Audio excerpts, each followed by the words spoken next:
Good day everyone, especially to you Ma'am Eloida Quezada. I am Angelica B. Umpakan, and today I will be reporting about decorative motifs and symbols classification. So first, we will start, what is motif? A motif is an image, spoken or written words, sounds, act, or another visual or structural device that has symbolic significance. It is used to develop and inform the theme of the literary work.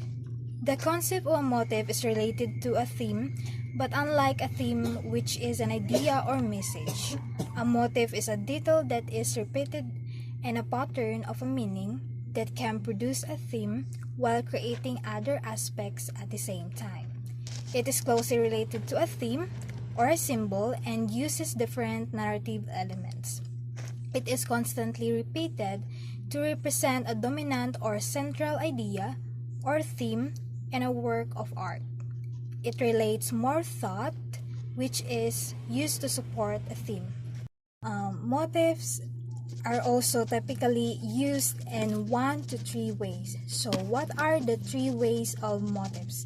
So first way is a single object that appears multiple times throughout the work with most of the emphasis placed on the item.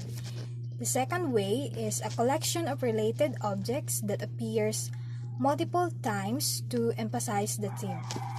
Third way is a collection of seemingly unrelated items that serve to draw attention to the theme in a subtler manner. What are the classification of motif? So next is, what are the classification of motif? The motifs or units of a textile design may be classified as geometric, realistic or natural, stylized, and abstract. So geometric motif, these motifs includes lines in various forms such as vertical, horizontal, diagonal, and curved. They form fabric designs such as stripes, plaids, checks, and circles, and their associated designs.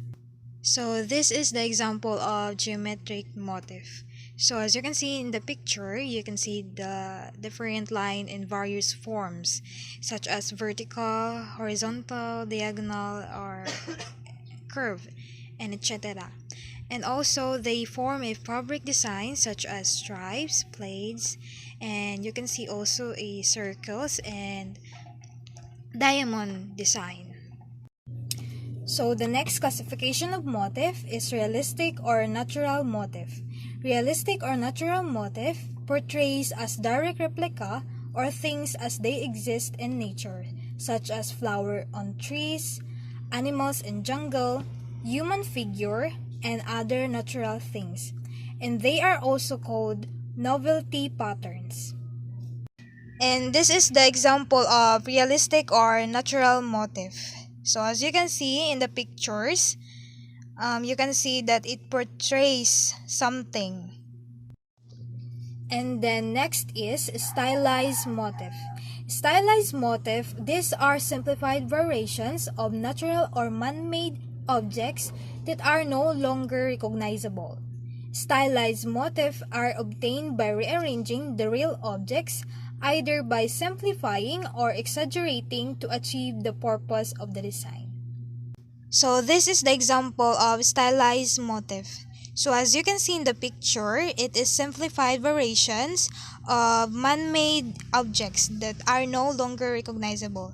And it is rearranging the real objects in order to achieve the purpose of the design. And then last is abstract motif. Abstract motif, these are combinations of color, size, and shape without relationship to natural or man-made objects. And this is the example of abstract motif. So as you can see in the picture, there are many combination of colors, size, and shape without a relationship on man-made object. So let's move on to the next topic.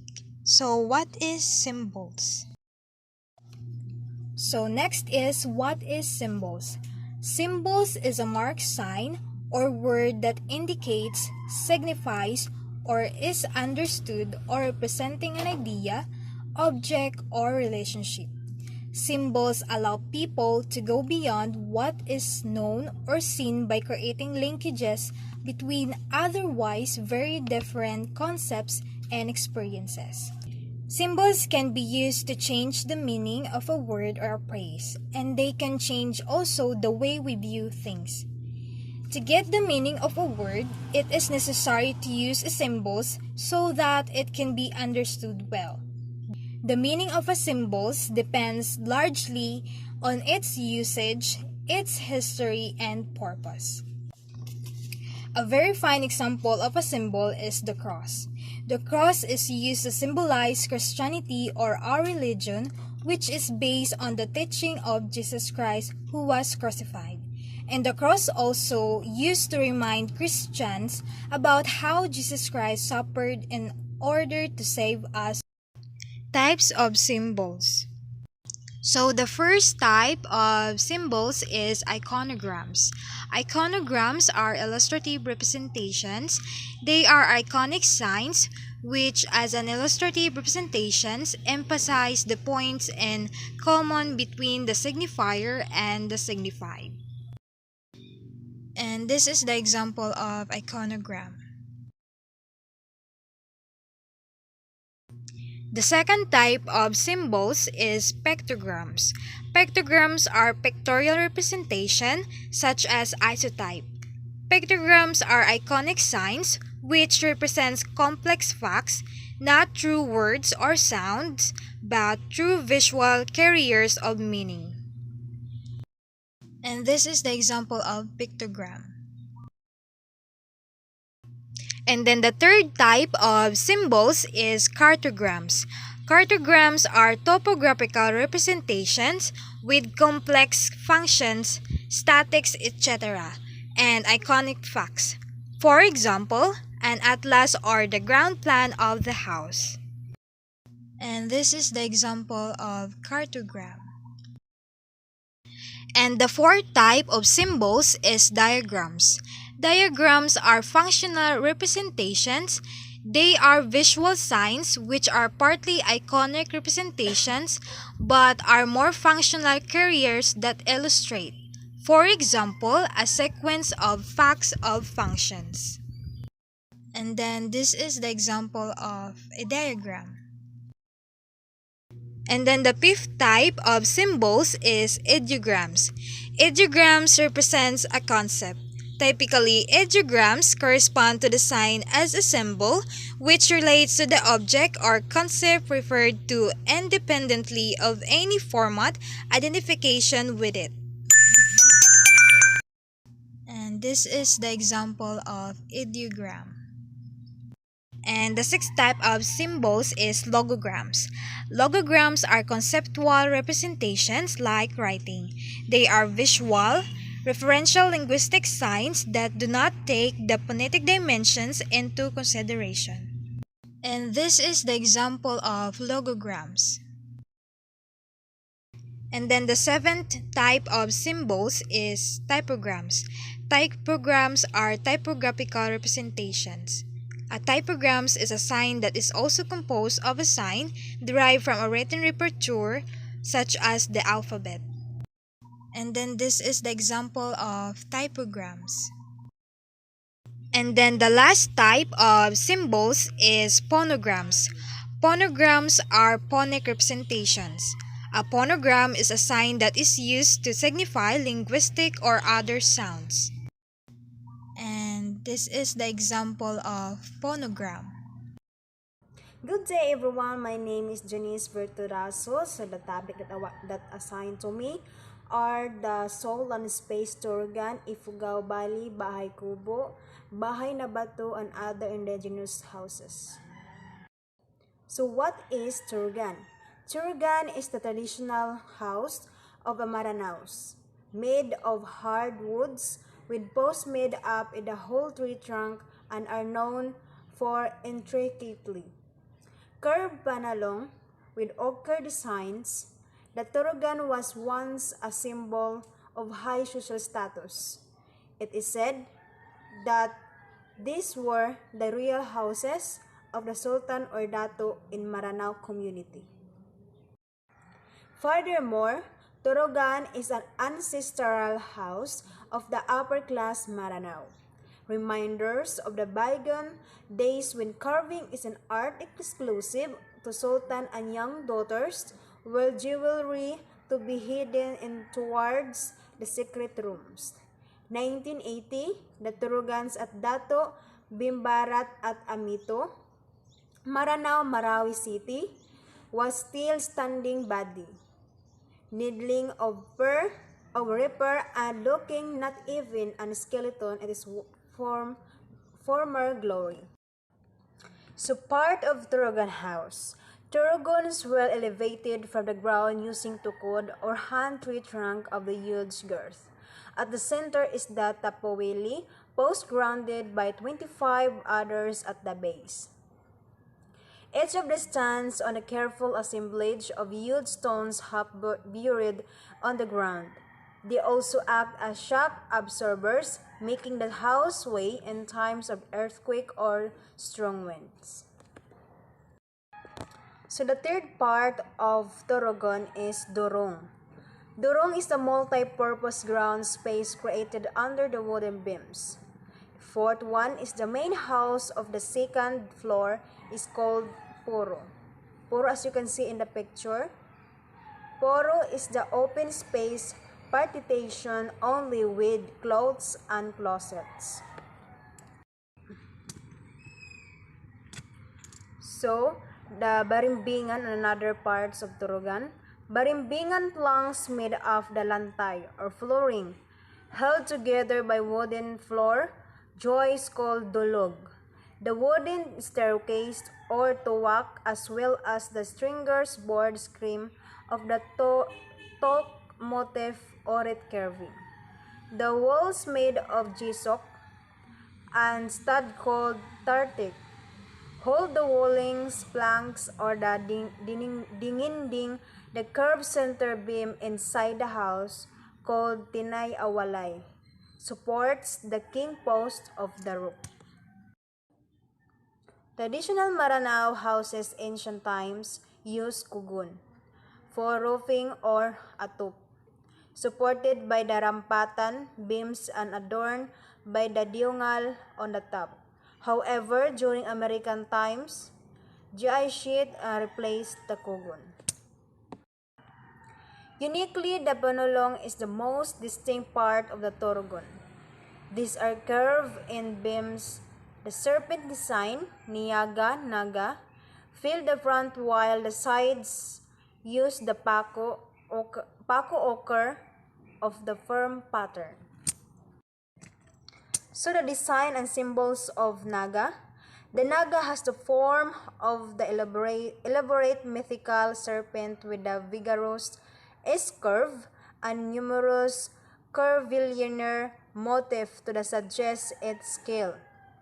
The Paco Rabong is the stylish growing fern with a broad base gracefully tapering upwards. The Sarimanok and Naga are found in the Manalong, the extended flooring beams of the Turugon or the large sultan houses, and it is interior beams and posts.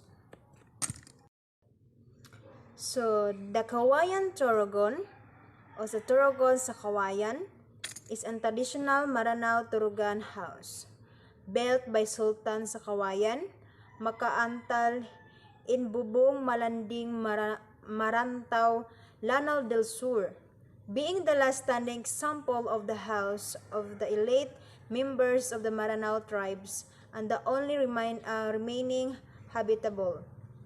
Turugan was declared as a national cultural treasure by National Museum of the Philippines in 2008. So let's move on to Ifugao Valley. Ifugao Valley or native house is said to be the first prefabricated house in the world. According to the renowned anthropologist Otley Bayer, Banawi Ethnic Village features actual Ifugao.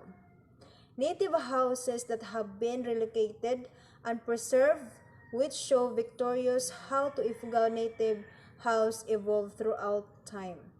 The valley is elevated from the ground by four sturdy posts about 10 to 12 feet high.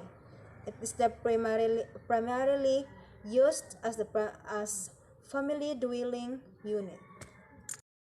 The next one is Bahay Kubo. Bahay Kubo is very common to us, Bahay Kubo. But what is Bahay Kubo? Bahay Kubo or Anitap hut is a type of stalled house indigenous to the cultures of the Philippines. It is also known as payag or kamalig, kamalig kung sa ato pa. Then in other language of the Philippines, it others serve as the icon of Philippines culture. It the architecture's principles gave away to many of Filipino traditional houses and buildings that used also due to the pre-colonial era. We all know that Bahay Kubo has a song. So the song's diatonic melody and waltz-like rhythm suggest European influences. The lyrics include plants which are not indigenous to the Philippines, such as peanut, mani, eggplant, talong, and mustard, mustasa. These foreign elements could mean that the folk song originated or evolved during colonial times. So the other indigenous, Nipa hut. Nipa is the palm native of the coastlines of the Philippines.